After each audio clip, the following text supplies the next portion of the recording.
Hello, everybody, and welcome to Free UFC Bet Picks. Thanks for tuning into our show today. We are here breaking down UFC Vegas 16, Hermansson versus Vettori. These are our early predictions here after watching tons of tape. We will have our post-weigh-in video on Friday like normal, where we give all of our final bets, parlays, daily fantasy advice, all that good stuff. So let's get into our co-main event here. It is Ovens St. Preux versus Jamal Hill. Hill has an inch of height, but St. Preux has an inch of reach. The bet lines right now have Hill as the favorite at -177 and St. Preux as the underdog at +140. What are your predictions for this fight? It's a really exciting fight. You know, Jamal Hill's got a lot of hype, great fighter. We know OSP is I wouldn't say a legend, but he's close. You know, he's a fan favorite, wily old veteran. And it's interesting because OSP, one of the trends is going to break in this fight. There's two trends with OSP fights. In OSP fights, the underdog wins. If he's the underdog, he wins. If he's the favorite, he loses. But also, OSP beats everyone smaller than him and loses to anyone his size. Well, Jamal Hill's, basically his size. He's an inch taller, like you said. But Jamal Hill's the underdog, or Jamal Hill's the favorite, of course. So one of those trends is going to bust here. So we're going to talk about the last couple fights. We're not going to scroll through Tapology for 20 minutes like some of these pages, and then at the end tell you, oh, I think the favorite's going to win, but the value's on the underdog. All right, like we're here to actually tell you some meaningful stuff. So last fight for Jamal Hill against Klidson Abreu, it was a really great performance. So we know it was a knee to the body with some follow-up punches, but what you don't know is 20 seconds into that fight, Jamal Hill dropped him with a 1-2. Great performance, by him. He always has really nice technical striking. So it's interesting. He has a nice pace, but he's not super high volume. There are times where he lands 100 significant strikes in a fight, which is huge for a 205er, but he doesn't go in there just throwing lots of punches. He's pretty measured and tactical and strategic. It's funny about this matchup because for 2 years, people have been comparing these two fighters because OSP is really just measured. He throws 1 or 2 punches at a time. He's not just going in there throwing 5-punch combos or anything. So, Jamal Hill, if you call him low volume, that's not accurate. If you call him high volume, that's not accurate either. He keeps the fight where he wants it. He stands, he strikes with you, and he puts it on you nonstop until you can't take it anymore. But he's not in there throwing a bunch of combos or just flurrying. He never gasses himself in the striking. It's very measured and patient. So let's start with Jamal. We talked about the Klidson Abreu fight. He knocks him out, but normally he doesn't show that much power. Fight before that, unanimous decision win against Darko Stojic. It was a really good fight. It was a pick'em. It was basically a pick'em fight. Jamal was a slight favorite, like -120. Basically a pick'em fight, and that's Jamal's debut, UFC debut. Like we always see from him, straight technical punches, some body kicks, but Klidson was doing a nice job of anytime he needed to, he would just put a little bit of pace on, put a nice 5-punch combo on, press the action, and get Jamal backing up against the fence. Jamal's got to make sure he doesn't do that against OSP. Hill throwing nice flying knees to the body. He landed a couple flying knees, like right to the chest, right to the solar plexus, the sternum. Those rib shots will hurt you bad. They just take all your gas away. They can finish you. You can break a rib, obviously, but really it just knocks the wind out of you. I really like those. Round 2, he was getting really comfortable. Almost too comfortable. He starts going to the body a little bit. And something that we've seen with Jamal Hill is when he starts throwing those body strikes, he can get a little bit too comfortable, feeling himself a little bit too much, and he can leave his head up a little bit for counters. And Darko was catching a couple of those counters. Round 3, he was fine. He won round 2. Round 3, he's really styling on Darko. Darko gets a nice takedown and gets some ground and pound. But, it was kind of just garbage time by that point. Jamal was able to get back up, does more straight punches, more body kicks.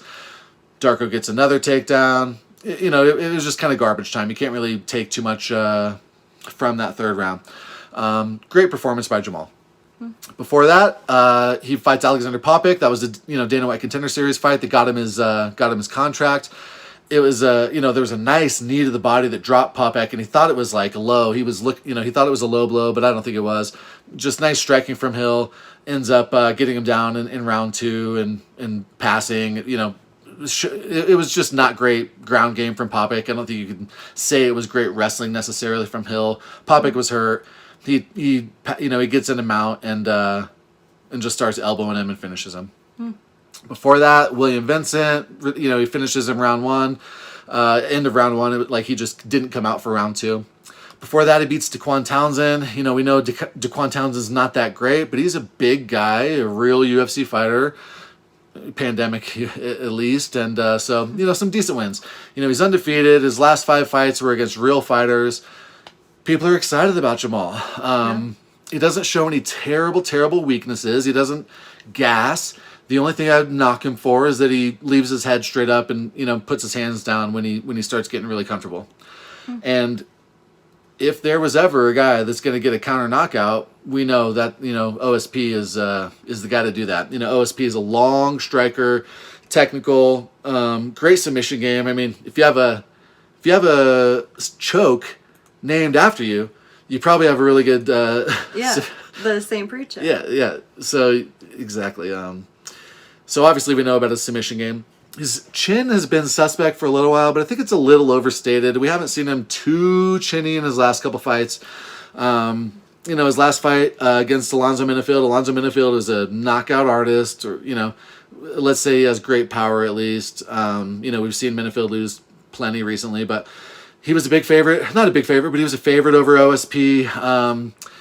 He used good movement and made Minifield miss. He was just kind of suckering Minifield into whiffing on his punches and just striking at air.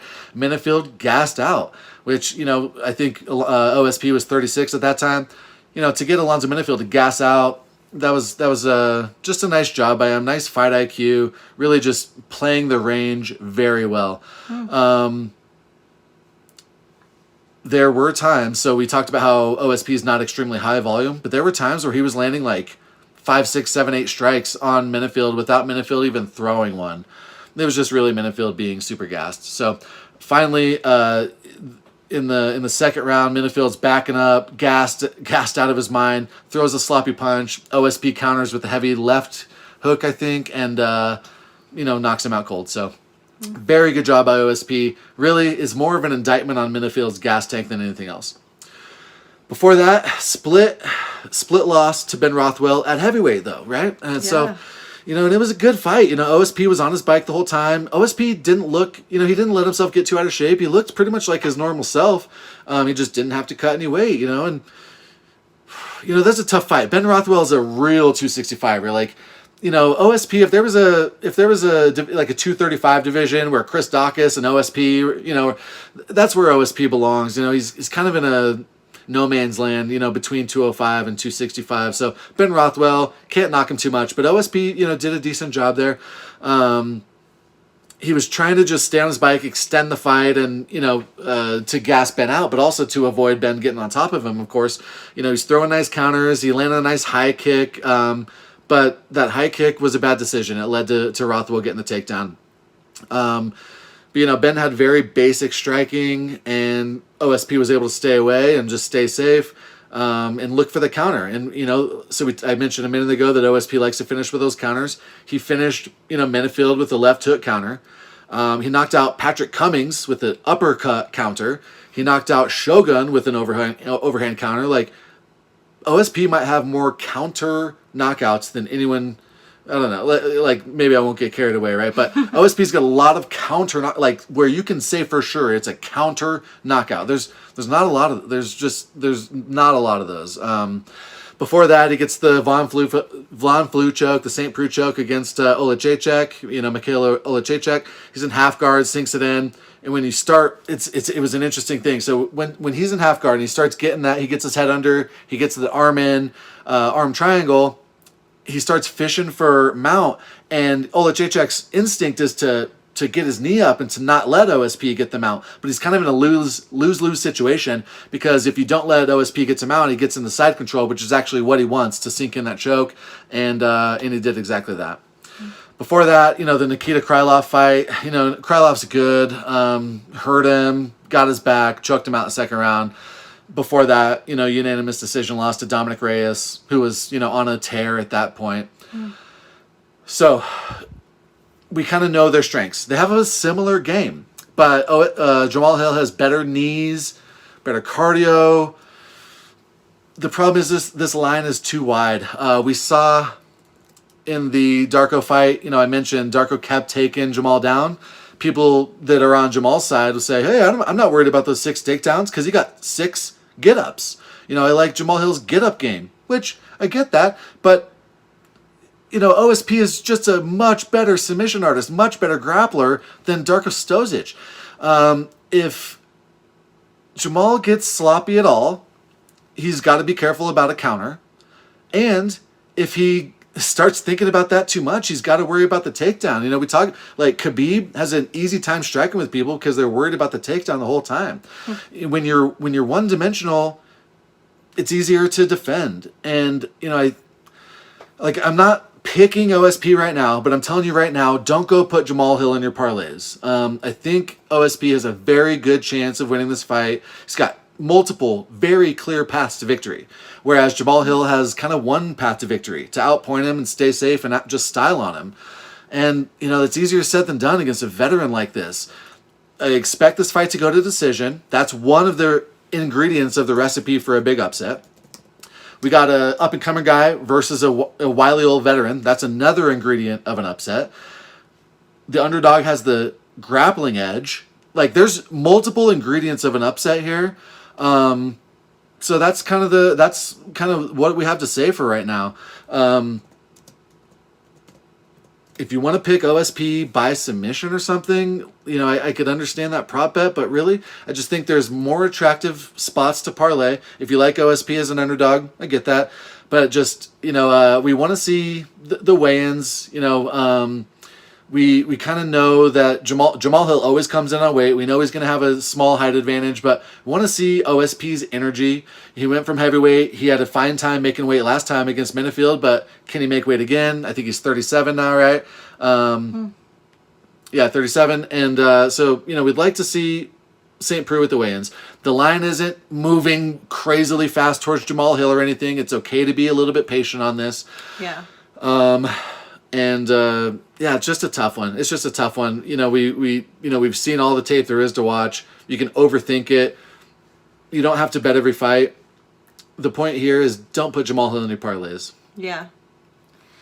All right, and DraftKings prices, we've got Jamal Hill at 8,400 and St. Preux at 7,800. 7,800 looks pretty decent for St. Preux there. I think so, and especially if St. Preux wins, he's likely to win by finish. This is a tough one, so if Jamal Hill stays on his feet the whole time, he's going to land a ton of significant strikes.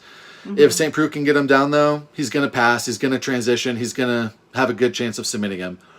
I think they're both good. I think they're both good DFS plays. 8,400 for what a lot of people, some people think Jamal Hill is just an absolute lock. And I get that. I like him. I like him a lot. But the style here, they have very similar styles. OSP's big. OSP's got the grappling edge.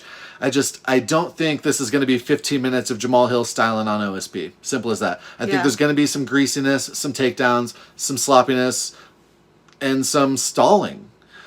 So I think they're both okay plays, but I think they're both okay plays. Yeah.